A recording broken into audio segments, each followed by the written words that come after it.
It's phase one. Major companies rushing now to respond after President Trump announced plans to impose a $100,000 fee on H-1B visas. These are used by corporations to bring highly skilled workers into the U.S.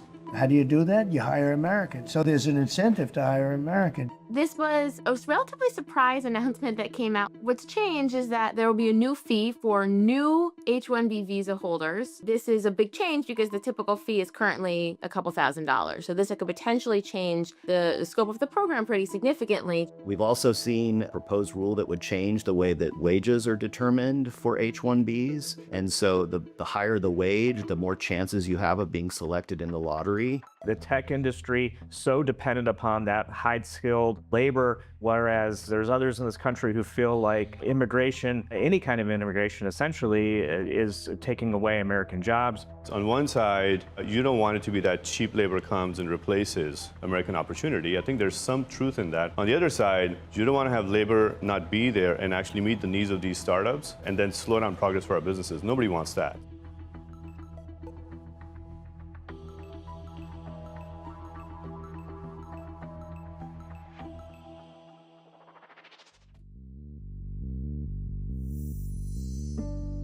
So the H-1B program was created by what's called the IM Act 1990. It was the Immigration Act changes of 1990. And the purpose of the visa was really to drive high-skilled talent to the United States. There's a statutory cap of 65,000 H-1Bs every year. There's an additional carve-out of 20,000 for individuals who have a U.S. master's or higher. So if you're in a job that requires master's level talent, there's an additional carve-out. So it's a total of 85,000 people. And then in terms of timing, it's for a 3-year visa, and then you can renew it one more time, so a total of 6 years. The program was designed to bring in people, especially since technology was starting to ramp up in particular, bring in people that the U.S. did not have in terms of actual labor supply. So in order to participate in the H-1B program, you have to be what's called a specialty worker. And a specialty worker is defined as an individual who, for entry level into the job, must possess at least a bachelor's degree or higher. So we're talking about high-skilled, high-level jobs that really drive innovation. India is by far the biggest beneficiary of the program. Second to that is China, and then it kind of drops off from there, and it's a sort of smattering of countries. And then in terms of companies who have been benefiting from the program, Amazon is the biggest beneficiary. They hold about 10,000 or so of the visas. Then the next is a consultancy company, and then it's sort of a collection of the bigger technology companies like Facebook and Google. A lot of the big CEOs have actually benefited from the program. So Sundar Pichai, CEO of Alphabet Google, Satya Nadella, CEO of Microsoft. Elon Musk is one of them. He came both as a student and then did the pipeline to H-1B and then ultimately went on to professional status. That said, given the backdrop, this is in line with the administration's push to benefit a lot of domestically born people in a lot of these types of spaces, just given the labor market dynamics have softened quite a bit, and they're expected to soften pretty significantly ahead just given AI. Employers have an incentive to bring in lower paid, lower experienced workers at the expense of U.S. workers who compete with them. So the H-1B program right now, you could say, is functioning to bring in cheaper labor. The whole idea is no more will these big tech companies or other big companies train foreign workers. They have to pay the government $100,000, then they have to pay the employee. So it's just not economic. If you're going to train somebody, you're going to train one of the recent graduates from one of the great universities across our land, train Americans, stop bringing in people to take our jobs. If you think about people like Elon Musk, for example, when they were startups, they were on a very slim budget and working out of their garage. So if you think of the impact of not only making it so that only the people that are paying the highest wages can even participate in the H-1B program, but also creating a fee of $100,000 in order to get a petition, all of those businesses never would exist today if that was the situation that we found ourselves in. I don't think that my family would have been able to afford the $100,000. And so the opportunity for my family and for me to be here would not have been possible with this current policy. I think the shift really has to do more with an attack on our immigration system, not only illegal, but legal immigration as well.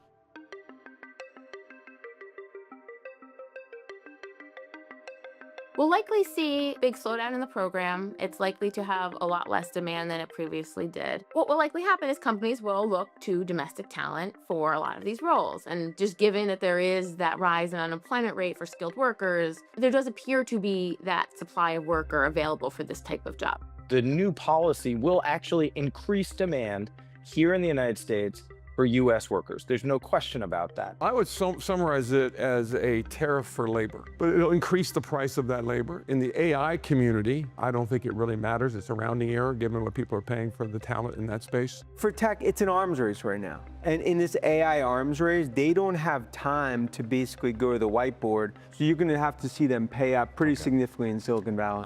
It is going to be the competitive landscape and we will comply with it, but it does decelerate access to certain techs. It will also drive up the cost of those workers, which will have the impact of encouraging scaling firms or small firms to seek more employees globally. If you look at what research has found is that whenever there are restrictions on H-1B visas, it just induces firms, multinational companies to offshore more vigorously. So even though the H-1B visa may cause a hit in the near term, to the extent that it causes more multinational firms to offshore more broadly, India as one of the recipients of that offshoring will stand to benefit in the medium term.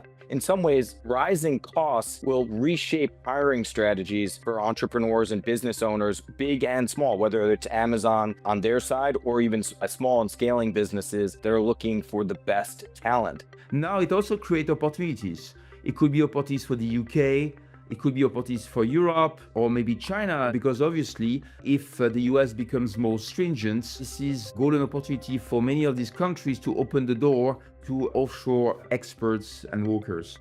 Not ironically, China announced a new K visa effective October 1st. That's their equivalent of the H-1B visa. And it does the opposite of what we're doing. It streamlines the process and makes it more efficient and easier for workers to go to China after they've been educated in the US. So we're stifling it in innovation at a time when we need it the most and a time when our competitors are welcoming it with open arms.